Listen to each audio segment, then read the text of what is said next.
어느 때쯤부터는 일본은 관광 쪽으로 많은 그 서비스 분야 쪽으로 갑니다. 네. 일본의 투자액은 그 한산 제자리고요. 네. 현재 일단 미국하고 비교하면 50분의 1밖에 안 됩니다. 아, 엄청났네요. 네. 이런 면에서 IT 분야에 대한 그 인식 자체가 상당히 낮았다.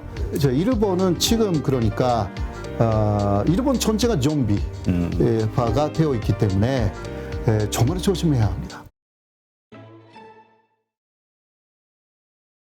근데 아까도 잠깐 말씀하셨지만 아베 총리가 이렇게 사망하고 나서 분열은 될 수 있으나 네. 한국에 대한 혐한론 네네네. 이거는 좀 더 커질 수 있지 않겠냐라는 걱정하시는 분들도 있어요. 그 일단 뭐 이것은 제 의견이지만 그 당분간 그러니까 저는 그것을 3, 4개월 정도로 보고 있습니다. 3, 4개월. 예.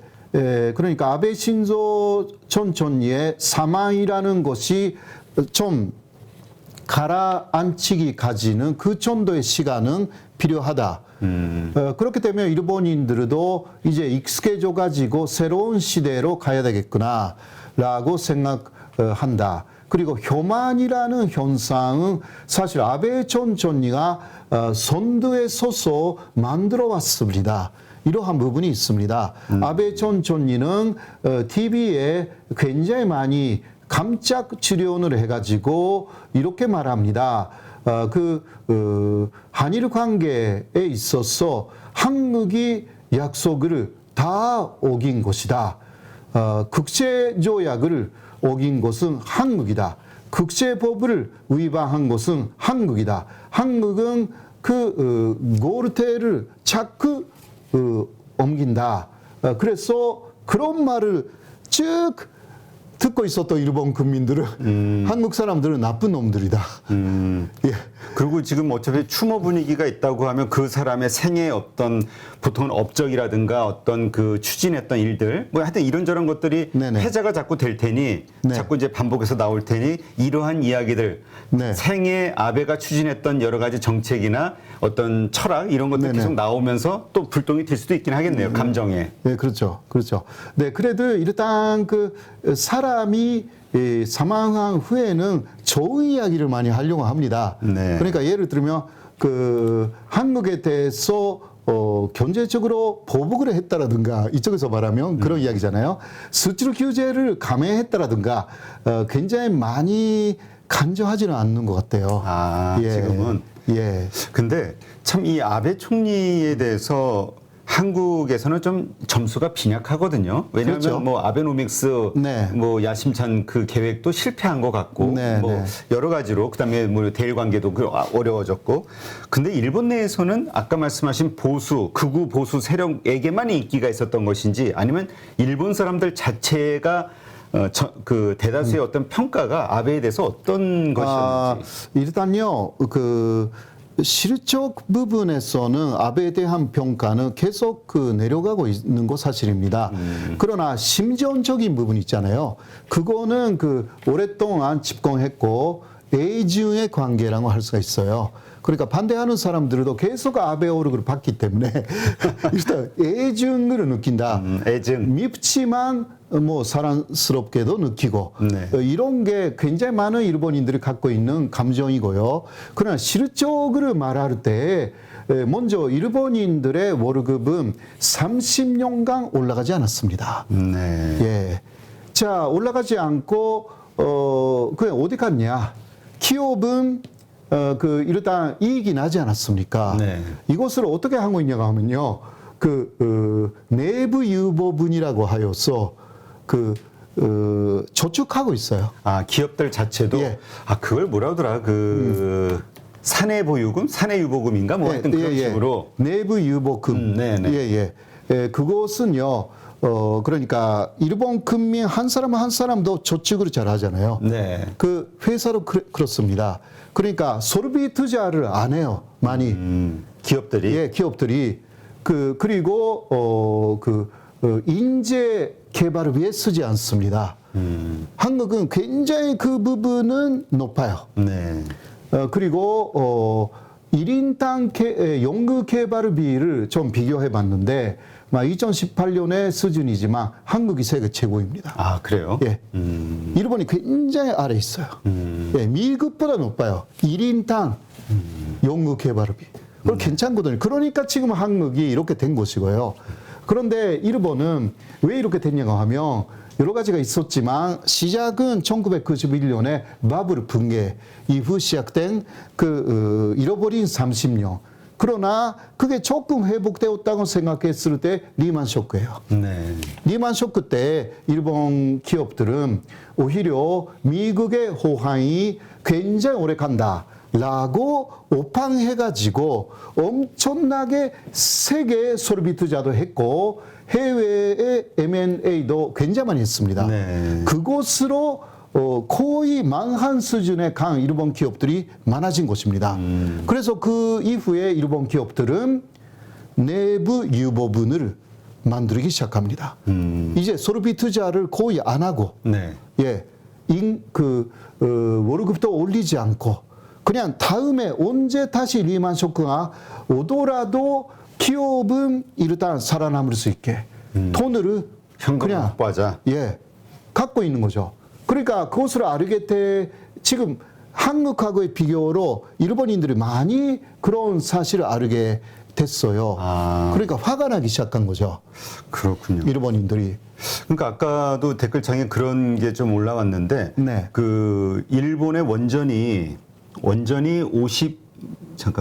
53기가 있는데 9기 정도만 가동 중이고 44기가 가동 정지나 혹은 수명이 만료된 상태. 네, 네, 뭐 이렇게. 맞습니다. 그러니까 이런 게 되게 낙후됐다는 얘기잖아요. 예, 그렇습니다. 네.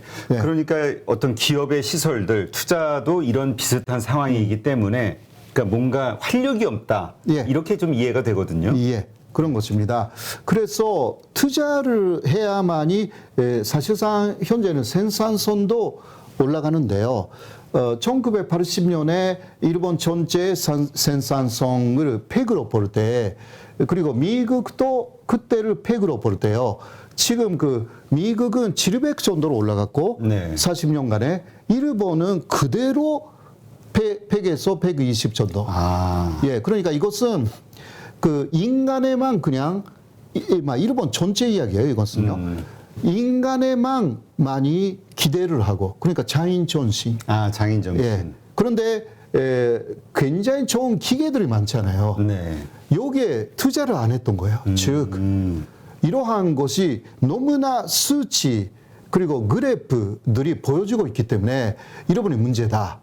그리고 어느 때쯤부터는 일본은 관광 쪽에 눈을 돌려가지고 네. 이제 관광 쪽으로 많은 서비스 분야 쪽으로 갑니다. 네. 그러니까 이게 제조업이 아닌 거죠. 그런 면에서도 웰컴 투 자팬이라고 해가지고 이게 2005년쯤 또 본격화되거든요. 네. 일본에 오십시오라고 해서요. 그래서 관광 입국라고 해가지고 제조업에서의 입국 작업에서 그쪽으로 옮겨갑니다. 네. 그게 일본의 좀 경제적인 위상이 달라진 하나의 요인이기도 합니다. 네, 그렇군요. 하긴 전에 여러 번 저희도 방송을 통해서 일본에 계신 교수님들이 오셔서 그 얘기를 하시더라고요. IT와 관련해서 너무 낙후돼 있기 때문에 네, 맞습니다. 사람들의 일자리를 생각하다 보니 뭐 그게 좀 예. 조절한 요소가 있다. 예. 그게요. 그러니까 1991년에 바블이 붕괴되잖아요. 네네. 네, 그 다음에 전류 해고를 해야 된다. 그러니까 기업에서는 그런데 노동자들은 그건 안 된다라고 해서 합의를 합니다. 합의를 해서 무슨 합의냐? 일단 많이 전류 해고를 하지 않는 대신 노동자들은 저임금을 수용하겠다. 아, 저임금을. 예. 이게 굉장히 많은 회사에서 노사 합의가 된 것입니다. 네. 네. 그래서 그때가 1991년 후에 바브르 붕괴 때 이러한 합의가 이루어졌기 때문에 일본 기업들은 사실 그것을 무기로 현재까지 삼고 있고요. 그러니까 일본인들은 그래도 또 이런 이야기죠. 지금까지 별을 불만이 없이 일본인들이 온 이유는 물가가 올라가지 않았기 때문이죠. 네. 예. 그러게요. 그러니까 좀 엔조 갈수록 뭐 사실 그동안 계속 디플레이션 걱정을 할 정도였다고 네, 네, 했으니까. 근데 또 가끔씩 들어보면은 누구나 일자리가 있다. 그러니까 네, 네. 그 뭐라 그러죠? 그 직장은 일자리는 많다. 일자리가 많다. 예, 그래서 예. 또 그거를 일본 경제의 어떤 호황으로 네, 네, 이제 해석하시는 분들도 있긴 했었거든요. 예. 네, 그러나 그러한 신화도 사실상 붕괴됐고요. 일본에 있는 그런 일자리는 좋은 일자리가 아닌 것입니다. 일자리는 지금도 많습니다. 그러나 그게 사실상 상당히 초임금의 일자리인 것입니다. 이러한 부분에서 좋은 일자리가 많기 때문에 한국에는 뭐 아르바이트도 없는 그런 시절이 있었지 않습니까? 그렇죠. 그러니까 일본에는 일자리가 많으니까 우리 한국 사람들이 공익 가서 취업하면 어떠냐 이런 이야기도 많이 나왔지만 칸 사람들이 좋은 일자리가 많이 없다. 특히 실버 산업이 많대요. 실버 진짜 한국도 물론 그 문제지만은 이 고령화 사회. 고령화. 예. 예, 그래서 실버 산업이 뭐냐? 사실상 그 고령화된 그 분들을 케호라고 하는데 그냥 간호하는 그러한 직업들이 굉장히 많습니다. 요양사 뭐 이런 예. 진짜 뭐죠? 그때 나온 뉴스를 보니까 네. 그 부모님에게서 다 이제 고령화 사회가 가다 보니까 네, 부모님에게서 유산을 받잖아요. 네. 돌아가시기 전에 예, 직전이나 아니면 네. 돌아가시고 나서 유산을 받는데 유산 받는 나이가 60세가 넘어. 그래서 결국 그 나이에 그걸 또 활용할 수 있는 게 적음밖에 없지 않냐. 네. 결국 계속 경제가 예. 보수적이 돼가는 이유로 네. 고령화 사회를 문제로 하는 분들도 있긴 하더라고요. 예, 맞습니다. 그런 일본의 고질적인 문제들이 지금 도진 상태이고요. 네. 그러니까 IT에는 이게 투자를 해야 하잖아요. 그것도 안 했고, 또 원자재는 올랐어요. 네. 근데 이것을 어떻게 하냐? 그러니까 투자 안 하고 이러한 돈으로 원자재 올라간 부분은 좀 산세하려고 그래서 월급도 올리지 않았고 이런 게 계속 악순환이 돼가지고요. 그러나 요새 원자재가 너무나 올랐어요. 우크라이나 그렇죠. 사태 때문에. 네. 그래서 이제 일본도 제품 가격을 올리지 않으면 안 된다. 이런 식으로 좀 바뀌기 시작했거든요. 네. 이게 좋은 방향이라고 저는 봅니다. 너무 원자재가 올라갔는데 그 제품 가격은 그대로 이게 이상한 거죠. 네. 한국도 역시 30년 정도에 아마 3배, 4배 이상으로 올라갔습니다. 미국은 뭐 8배 그 정도로 가격이 올라갔고요. 값이. 일본은 1.1배 정도. 그러니까, 월급이 올라간 거하고 거의 같은 수준의 물가밖에 올라가지 않아. 또 그 문제는요. 그래서 월급이 올라가지 않았기 때문에 외국 기업의 우수한 인재들이 가버린다는 거. 인재 유출의 문제. 그러겠네요. 네. 진짜 그래서 참 그런 얘기하시는 분도 있더라고요. 한국의 젊은이들이 조금 그런 어떤 도전 정신을 가지고 일본 기업들 같은데 취업하는 거에 대해서 네. 이야기하시는 분이 전에 한 분 계셨었는데. 네, 그러니까 15년쯤 전에는 괜찮았어요. 지금은 안 되고. 예, 지금은 일본에 가면 한국보다 왜 이렇게 월급이 낮지? 예, 소니의 기술직의 초봉이 26만 엔, 260만 원. 그런데 같은 초봉인데 화웨이의 네. 도쿄 지사 거기는 초봉이 67만 엔. 한 거의 3배 가까이 되네요. 그렇죠. 그런데 중국 폰토의 화웨이 폰사의 같은 조건으로 같은 사람이 간다면 150만 엔쯤입니다. 그렇군요. 네, 그러니까 이게 지금 우리가 사실 유럽에 대해서 늙은 사자, 혹은 늙어가는 네. 유럽 이런 네. 표현을 했는데 사실은 지금 일본도 같은 코스를. 근데 이게 다 선진국 이후에 정점을 찍고 다 이렇게 되는 건가 싶기도 하고. 그러니까 예를 들면요, 대단히 비슷한 게 영국하고 이태리예요. 네. 예, 이게 일본하고 대단히 비슷합니다. 혹은 일본이 먼저 이 두 나라는 조금 여러 면에서 지표에서 넘었어요. 네. 예, 예. 네, 그 이 영국하고 이태리가 여러 지표에서 아래 있어요, 현재. 그래요. 예. 그러나 그래서 G7에 뭐 일본은 뭐 7번째는 아니고요. 5번째 정도이고 그리고 영국하고 이태리는 사실상 이태리는요. 촌생산도 한국보다 뒤지잖아요. 네. 그러니까 그렇게 지금 막 영국 이태리는 한국 일본에게 지원을 당했고 일본은 또 영국 이태리 그 뒤를 따라가고 있어가지고 한국이 지원을 하려고 하고 있는 그런 것으로 좀 지표로 많이 볼 수가 있어서 상당히 좀 흥미로운 부분들이 있습니다. 네. 그러니까 일본이 지금 이렇게 된 데에는 그러니까 일본이 지금 그렇다면 우리가 기업들 가운데서 왜 우리 중국의 한국 그 기업가들이 중국 갔다 오면은 막 중국의 창업 열풍, 벤처 열풍을 보면서 막 긴장을 떼고 막 그 역동성 이런 게 막 네네네. 무서워진다고 예, 예. 한국의 미래가 무섭다 이런 얘기를 많이 하거든요. 네네. 근데 지금 일본 같은 경우 창업이라든가 이런 쪽에 대한 분위기는 없나요? 그러니까 그냥 우리는 소프트뱅크만 자꾸 떠올려가지고 예. 소프트뱅크는 뭐 벤처의 대표적인 회사라고 할 수가 있는데 사실 그 회사 정도밖에 없다. 혹은 라쿠텐이라는 회사가 라쿠텐. 역시 막 2대 벤처 기업인데요. 그런데 역시 벤처 투자라는 게 있지 않습니까? 사업 회사도 투자를 하고 또 정부에서도 벤처에 투자를 합니다. 그런데 일본의 투자액은 한산 제자리고요. 네. 현재 일단 미국하고 비교하면 50분의 1밖에 안 됩니다. 엄청났네요. 네. 그러니까 그 그래프를 봤을 때 한국은 좀 없었어요. 그럼 한국은 일본보다 훨씬 벤처 투자 할 수 있는 하고 있는 것입니다. 이런 면에서 IT 분야에 대한 그 인식 자체가 상당히 낮았다라고 할 수가 있습니다. 한국은 IMF를 겪으면서 리스토라 바로 전예고도 그렇죠. 할 수밖에 없었고 일본은 그 시절을 전예고 하지 않고 전신 고용을 계속 연장시켰어요. 그리고 저임금으로. 지금 해고가 법적으로 불가능한가요? 불가능한 것은 아닙니다.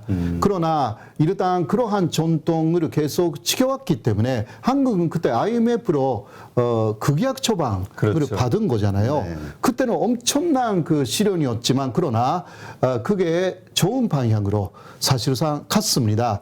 그러나 일본은 그때 일본 자체는 그렇게 IMF에 들어가지는 않았지만 그러나 IMF 같이 1997년에 4개 정도의 증권회사나 은행이 망했습니다. 일본도요.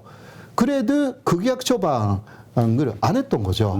그렇군요. 예, 그러니까 내부적인 개혁에 대해서 일본 정부가 어떻게 해준다라는 오히려 그러한 상당히 안이한 생각을 많이 좀 가지게 된 기업들이 있고요. 이게 좀비 기업이라고도 하잖아요. 그렇죠. 예, 그러니까 저금리 때문에 살아남을 수밖에 그러니까 네네. 유지되는 기업들. 네네, 계속 유지되고 그러니까 죽었는데 아직 경영하고 있더라라는 게 일본이 많아진 것이고 그리고 연공소열이라는 거 있잖아요. 네, 그렇죠. 예, 아직도 일본은 그런 사회입니다. 네. 그러니까 안에서 능력이 있어도 아까 말씀드린 대로 조봉은 20년 만에 거기부터 시작되는 거죠. 그러네요. 그러니까 그냥 네. 호봉제로 나이가 그러니까 네. 뭐라 그럴까요? 그러니까 뭔가 동기부여할 만한 게 없네요. 네네네. 그냥 그러니까요. 적당히 월급적인 그냥 살다가. 그러니까 상당히 사회주의적인 사회. 옛날에는 그것으로 고도의 사회주의 사회로 일본이 성공했다. 이러한 이야기였는데 지금은 아닌 거예요. 아까 조금 이야기했지만 요새 일본의 우수 대학의 학생들은 다 미국으로 가려고. 그러니까 이제 우수한 사람들이 다 떠나버려요. 그렇군요. 월급 안 주니까. 아니 전에 심화과장이라는 만화책을 재밌게 봤는데 네.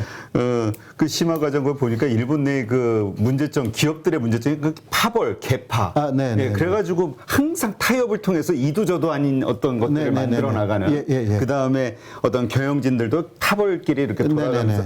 그래서 그냥 만화련이 그랬는데 그게 실제 문화라고 실제 그러니까. 그게 뭐라 할까 책임을 지지 않으려고 하는 문화. 그러니까 모든 사람한테 도장 받는 거죠. 실제적으로. 한국은 그러한 란이 있어도 뭐 3명 정도 받으면 되는데 일본은 7명이면 다 도장 받아야 돼. 공동 책임. 예, 공동 책임. 그러니까 이게 누군가가 실패했는데 책임이 공동 책임이기 때문에 이게 누군가를 나도 그때 도장 찍었다라는 것으로 어떤 한 사람만 해고하거나 이거 못하는 문화이기 때문에 계속 뭔가 강한 개혁 드라이브 어려운 것입니다. 그렇군요. 네. 아니 그래서 이번에 이렇게 엔저일 때 일본 주식을 투자의 관점에서 사는 것도 괜찮지 않냐라고 어떤 분이 얘기를 하니까 저는 절대 그러면 안 된다고 또 다른 분이 그러시더라고요.